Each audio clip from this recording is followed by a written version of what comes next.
Morning friends, एक बार फिर से आप सभी का स्वागत है हमारे यूट्यूब चैनल कॉन्स्टेंस माइंड में। जैसा कि पिछले 3 वीडियो में हम लोगों ने सिंधु घाटी सभ्यता के परिचय समेत कुछ महत्वपूर्ण स्थानों पर चर्चा कर लिया है और आज बचे हुए 2 स्थानों पर पहले चर्चा करेंगे। उसके बाद सिंधु घाटी सभ्यता के कुछ महत्वपूर्ण तथ्यों को देखेंगे। तो आइए आज का पहला स्थान देखते हैं, बनवाली। तो बनवाली के खोजकर्ता आर्यस ब्रिस्ट है। 1974 में इन्होंने इसकी खोज की थी। इसकी स्थिति हरियाणा के हिसार जिले में है। बनवाली में जल निकास प्रणाली, जो सिंधु सभ्यता की सबसे महत्वपूर्ण विशेषता है, इसका अभाव है। अर्थात बनवाली में जल निकास प्रणाली उतनी विकसित नहीं थी। उसके बाद अगला देखेंगे, सड़कें ना तो सीधी मिलती हैं और ना एक दूसरे को समकोण पे काटती हैं। सिंधु घाटी सभ्यता की ये भी विशेषता थी, जो भी यहाँ पे और ये भी यहाँ पे विकसित नहीं मिल रही है। अगला देखेंगे, एक मकान में धावन पात्र, वाश बेसिन के साक्ष्य मिले हैं। मिट्टी का बना हल मिला है हमें बनवाली से। जौ के दानों के साक्ष्य मिले हैं। पक्की ईंट से निर्मित मुहर के साक्ष्य, तांबे की कुल्हाड़ी बनवाली से मिले हैं। तो एक बात ये देखेंगे कि सिंधु घाटी सभ्यता की जो प्रमुख विशेषताओं में शामिल है, जल निकास प्रणाली और सड़कें एक दूसरे को समकोण पे काटती हैं और सीधी होती हैं। ये बनवाली में नहीं है। तो जैसा कि केवल इसका नाम ही बनवाली है, यहाँ पे सारे बिगड़े हुए काम दिख रहे हैं। तो बनवाली नाम है, लेकिन यहाँ पे बना हुआ कुछ नहीं, सब कुछ बिगड़ा है। तो अगर ऐसा कुछ दिखता है कि जो सिंधु घाटी सभ्यता के थोड़े विकास से हट गए हो, तो वह बनवाली में होने की उम्मीद है। इसके बाद अगला टॉपिक या अगला शहर देखेंगे, राखीगढ़ी। हरियाणा का राखीगढ़ी भारत में हड़प्पा सभ्यता का क्षेत्रफल की दृष्टि से सबसे बड़ा स्थल रहा है। तो राखीगढ़ी का सबसे इंपॉर्टेंट पॉइंट यही है, जो कि नोट करने लायक है कि यह भारत का हड़प्पा सभ्यता का सबसे बड़ा स्थल है। उसके बाद हरियाणा से जुड़ा एक और टॉपिक है, हरियाणा के हिसार जिले में कुनाल से चांदी के 2 मुकुट प्राप्त हुए हैं। हरियाणा से एक ये भी इंपॉर्टेंट है। उसके बाद हरियाणा के बाद हम लोग देखेंगे उत्तर प्रदेश से संबंधित कुछ। तो उत्तर प्रदेश, बागपत में सनौली से 125 कब्रों का साक्ष्य मिला है। प्रत्येक शव को उत्तर से दक्षिण की दिशा में दफनाया गया है। सनौली से जानवरों की हड्डियों के साक्ष्य मिले हैं, जिससे स्पष्ट होता है कि सिंधु घाटी सभ्यता के लोग मांसाहारी थे। ऐसा ये केवल इतिहासकार अनुमान लगाते हैं। भाई, हड्डियों के साक्ष्य मिलने से ये स्पष्ट नहीं होता है कि वो मांसाहारी थे, लेकिन इतिहासकारों का कहना है तो मानना पड़ेगा। उसके बाद मेरठ जिले में स्थित आलमगीरपुर हड़प्पा सभ्यता का सबसे पूर्वी स्थल है। ये सबसे पहले वीडियो में हम लोगों ने चर्चा कर लिया था, जिसकी लिंक भी आपको डिस्क्रिप्शन में मिल जाएगी। आलमगीरपुर हिंडन नदी के तट पर स्थित है, जो कि यमुना की सहायक नदी है। ये भी हम लोगों ने पहले ही वीडियो में डिस्कस किया था। इसके बाद इससे स्पष्ट होता है कि हड़प्पा सभ्यता का अधिकतम विस्तार यमुना नदी तक ही है। चूंकि गंगा नदी यमुना के पूर्व में स्थित है, अतः गंगा नदी के तट तक हड़प्पा सभ्यता विस्तृत नहीं थी। गुजरात में सिंधु घाटी सभ्यता के सर्वाधिक स्थल मिले हैं। ये बात नोट करने लायक है।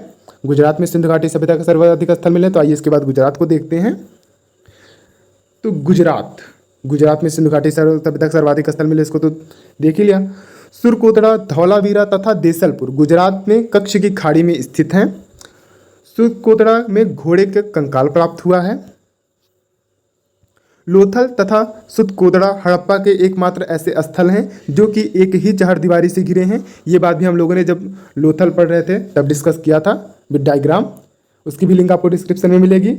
गुजरात का सुतकोतड़ा तथा राजस्थान का कालीबंगा एकमात्र ऐसे स्थल हैं जिनका पतन भूकंप से हुआ है।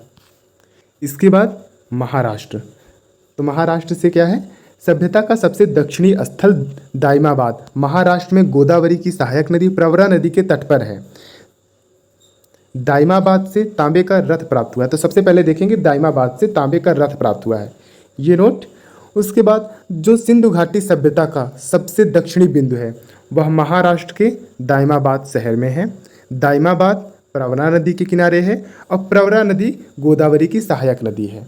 अगर ऑप्शन में प्रवरा है तो प्रवरा नदी सही होगा, प्रवरा नहीं है तो हम लोग गोदावरी नदी की ओर जाएंगे। कुछ लोग नर्मदा पे लगाते हैं, लेकिन नर्मदा के किनारे दाइमाबाद नहीं है और ना ही हड़प्पा सभ्यता की सबसे दक्षिणी नदी नर्मदा है। इसलिए इसमें कंफ्यूज मत होइएगा, गोदावरी नदी सही होगा, नहीं प्रवरा नदी सही होगा। पाकिस्तान के जो प्रमुख स्थल रहे हैं वह बलूचिस्तान, सिंध प्रांत और पंजाब प्रांत में ज़्यादा मिले हैं। तो पूरी हड़प्पा सभ्यता का सबसे बड़ा स्थल पाकिस्तान का गनेरीवाल है, जो कि पंजाब प्रांत में है। कोट दीजी से पत्थर के तीर भी प्राप्त हुए हैं। सिंध प्रांत के आमरी से 12 सिंघा के साक्ष्य मिले हैं। इस सभ्यता के ज्ञात स्थलों में अली मुराद एकमात्र ग्रामीण स्थल है। मतलब सिंधु घाटी सभ्यता के जितने स्थल ज्ञात हुए हैं वो सभी नगरीय थे। अली मुराद एकमात्र ग्रामीण स्थल है। सिंध के जुरी दड़ों से स्टेडियम के साक्ष्य मिले हैं। सिंध प्रांत का अल्लादीनो नामक बंदरगाह स्थल है जो अरब सागर एवं सिंधु नदी के संगम तट पर स्थित था। बलूचिस्तान के नौसारों से सिंदूर के साक्ष्य मिले हैं। ये इंपॉर्टेंट है। बलूचिस्तान के नौसारों से सिंदूर के साक्ष्य मिले हैं। उसके बाद बंदरगाही नगर बालाकोट से सीप उद्योग के साक्ष्य मिले हैं। ये भी पूछा गया क्वेश्चन है। सीप उद्योग के साक्ष्य कहाँ से मिले हैं? तो वह बालाकोट से मिला है। बालाकोट बंदरगाह था। इसके बाद एक इम्पॉर्टेंट ये भी देख लेते हैं कि कौन सी नदी के किनारे कौन से शहर बसे हुए थे। तो ये लिस्ट बनी हुई है। सिंधु नदी के किनारे मोहनजोदड़ो, चनहुदड़ो, आमरी, अली मुराद, उत्तादीनी और कोटदीजी बसे हुए थे।